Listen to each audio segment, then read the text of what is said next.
What's up, guys? UFC 310, last pay-per-view of 2024. So let's get to it. Hopefully, I do better than 309. I think I hit 50% on UFC 309. So hopefully, we do better for this one. Anyways, main event: Alexander Pantoja versus Kai Asakura. Pantoja looking to defend his flyweight title again. This is I want to say it's an easy fight, but at the same time, it can be tricky, right? Because I've run in the past where there's a guy, like in this case, Asakura over there. He's not in the UFC, and if you look at his record, he's beat a whole bunch of nobodies. Like all I see is Japanese names of people that I have never heard of. And the thing is, with UFC almost every single weekend, it is hard for me to keep up with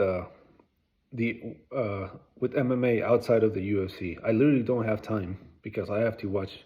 I watch UFC every single weekend, so I prepare myself for UFC every single weekend, almost every single weekend. So I'm being honest with you guys. Up until this fight was announced, I didn't know who Kai Asakura was, and I've seen it go two ways. When there's someone outside the UFC that people say is a good fighter and he's UFC level, they go to the UFC and it plays out two ways, right? Either they get smoked, or not necessarily smoked, but they don't perform the way they did outside the UFC. And then people say things like, well, there's levels, welcome to the UFC. Or they actually show that they're killers and they actually belong not only in the UFC, but the elite of the UFC, right? The most recent example that I can remember was Prochaska, right? If you look at his fights before the UFC, there were a whole bunch of UFC rejects like CB Dalloway, Fabio Maldonado, King Mo. These guys did nothing in the UFC, and he was beating them. And I'm like, yeah, those guys were getting beat in the UFC by other guys. And then he goes there, and I thought Volkov was going to beat him, and he beats Volkov, and eventually becomes champion, right? But there's also guys that come into the UFC with a lot of hype, and they get shut down real quick. And I think that's going to be the case on this one. So I took time to watch Kai Asakura's last fight against Juan Archuleta. Nothing impressive about about him. Yes, decent striking. Do I think he's a better striker than Pantoja, or than Steve Erceg, for example, that Pantoja fought last? No, I don't think so. Not even a little bit. Is he a better grappler than Pantoja? Hell no, he's not. Like, that's not even a problem here. I think if Asakura is going to win, it's because he will have to manage to keep it standing and outstrike or knock out Pantoja. And I just don't see him doing it. I don't think Pantoja has ever been, let's see. No, all his losses are by decision. And if Steve Erceg couldn't do it, or Brandon Moreno, I don't see this guy Asakura being able to do it. Again, the grappling, I'm not even concerned about it. I see Pantoja dominating. Pantoja is coming from beating a very competitive fight against Steve Erceg. I actually picked Erceg to win that one, and he lost the decision. But it was an extremely competitive 25-minute fight. Like, if you go watch it, I had it 2-2 going into the fifth round. I think I gave Erceg rounds 1 and 4, I think. And I gave, rounds 2 and 4, and I gave Pantoja 1, 3, and 5, if I remember. But yeah, I don't think Kai Asakura brings anything that Alexander Pantoja hasn't seen at a higher level. So we'll see what happens, right? Because I think to me, this fight doesn't really make much sense. I think he should have come to the UFC and maybe, at the very least, a top 5, right? And if he beat that guy, okay, then fight Pantoja. But to get a straight title shot, just because you're a champion other organization against a whole bunch of nobodies, really, it makes no sense to me. But yeah, I have Pantoja submission round 3. I think Asakura is going to realize that there's levels, and now he's in the UFC. Could he be a solid top 10? Absolutely. Time will tell. But I don't think is going to happen this Saturday. I think he loses. I think he gets out grappled and submitted. Co-main event: Rakhmonov versus Ian Machado Garry. It was supposed to be Rakhmonov versus Belal Muhammad for the title. Belal pulled out, and now we have Garry Machado. This is a fight of two undefeateds. Rakhmonov is 18-0. Every single one of his fights are by finish. That is almost unheard of. 18-0. All 18 fights wins by finish. Almost half and half. 10 by submission, 8 by knockout. So this guy can do both of them. Garry Machado is coming from a couple of boring fights, really. I'll start with him. His last fight against Michael Page was a very boring fight. I mean, even the one before against Jeff Neal, he didn't do much. I picked him to win both of them by decision. And the Michael Page fight was very, clearly that Machado did not want to mess around with the striking of MPV, and did a lot of grappling, a lot of ground control, and pulled a, again, boring decision. The fights were, fans were booing, if you remember that fight. Michael Page made it, he had his moments though, I think. But overall, it was all very, I knew it was going to play out the way it did, where Michael Page was going to come forward, but Ian Garry was going to wait, play the waiting game, and implement the grappling when he could. And that's what he did, and he won a very boring decision. Rakhmonov is coming from beating, was it a Wonder Boy? Stephen Thompson a year ago. He submitted him in the second round, but round one was very boring. And another fight where, if I remember correctly, the crowd was booing, because first round, Rakhmonov just held him against the cage, didn't do much. Round two was kind of playing that way, but eventually he took him down and gets a submission. I see Rakhmonov winning this one.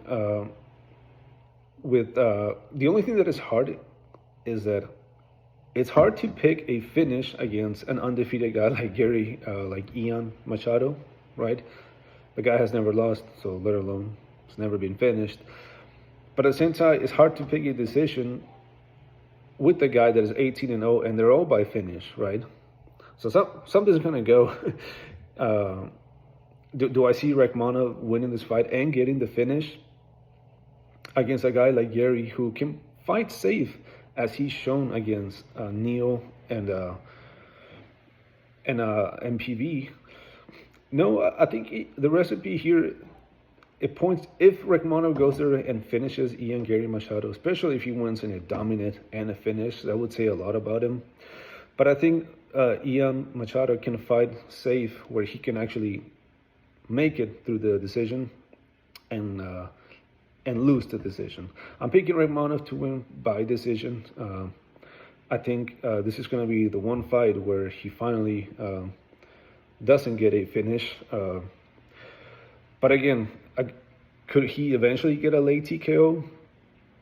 I see more of a TKO than a submission. I don't think Rakhmonov will be able to submit Machado Garry, but I can see him catching him with something and getting the TKO. So I'm picking Rakhmonov by decision, but it could very well be a TKO as well. Gane versus Volkov, the rematch. This fight is actually, I'm like 55-45 Gane. I think it's gonna play out the same way, Gane by decision, like it did the first time, but not super confident.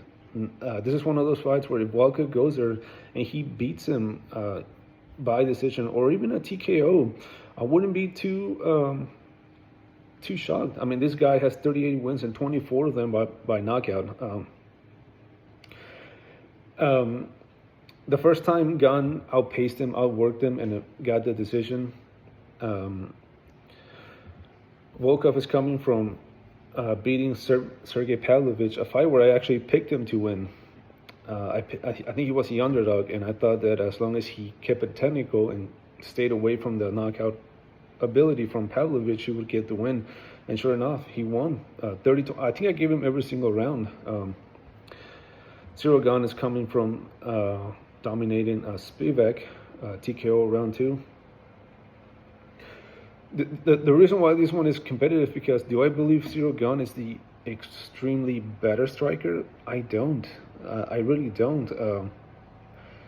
You know, I actually think that Volkov might be slightly a better striker, like skill for skill, but I think what Gane brings is he's a little bit faster, and the pace can get him that win where he just outpoints him into a decision.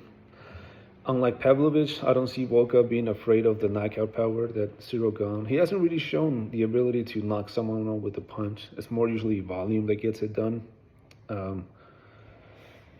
Cyril Gane doesn't shoot for takedowns. So I think it's going to be a repetition of the first fight, a stand-up battle where I think it will be more competitive. And again, I wouldn't be surprised if there is an upset here. But I am picking Cyril Gane by decision. But I think it's going to be a close decision. Bryce Mitchell versus Gracie. I see Bryce Mitchell dominating this one. Bryce Mitchell is coming from getting knocked out by Josh Emmett. Another underdog that I picked Josh Emmett to get the knockout. I have my reasons. Versus Gracie, who hasn't fought in, let's see, since about a year and a half against Charles Jourdain. I don't see Gracie having anything for Bryce Mitchell. He's not going to be able to outpace him. He actually gasses after one round. He's not going to be able to take Bryce Mitchell down, and he's not the better striker. I see Bryce Mitchell winning this one by a TKO round 2 once Gracie gassed himself, and he has no energy left. So, yeah, Bryce Mitchell TKO round 2. Before that, we have Choi versus Landwehr. One of my underdogs. I think Choi is the underdog here. I am picking him to win by a knockout. I'm actually picking knockout round 1. I thought Bill Alcho will beat him, and he upset. Nate Landwehr is coming from beating Jamal Emmers in a fight where for the first 2 minutes he was getting beat up pretty good. I don't think Landwehr is the better striker, nor I don't think he'll be able to outgrapple Choi. And he gets hit a lot. And Choi has power. It's one thing that kind of made him, before when he first came to the UFC, how this guy has power. So I think he will be able to connect and get the TKO against Nate Landwehr, who he's getting up there in age as well, 36. I don't think we're going to see a better Landwehr or an improved Landwehr. I think his chin will get touched and he'll go down. Let's see here. I have Dominic Reyes as well by a TKO. Anthony Smith is coming from losing to Roman Dolidze. I think Reyes is the way better striker, harder puncher, good enough of a grappler where he can keep it standing. And I think he's going to punish Anthony Smith. Vicente Luque versus Thema Gorimbo. Another one of my underdogs. I'm picking Luque to win this one by decision. If you look at Luque's last fight against Joaquin Buckley, round 1 was extremely competitive. You could even argue Luque won that first round. I don't know what happened round 2 where he gets taken down, and it's almost as if he gave up. Like he just let Buckley just pound him into a TKO. I don't see Thema Gorimbo having the grappling to get it done or the better striking. So Vicente Luque by decision, one of my upset. I'm running out of time here, but in this last minute, I'm gonna say, if you follow my Instagram, the MMA Sensei, you will see all my picks, and you will see I have quite a few underdogs. So I have a Pantoja submission round 3, Rakhmonov by decision. I could also see a late TKO. Cyril Gane by decision. Volkov could very well upset. Mitchell TKO round 2.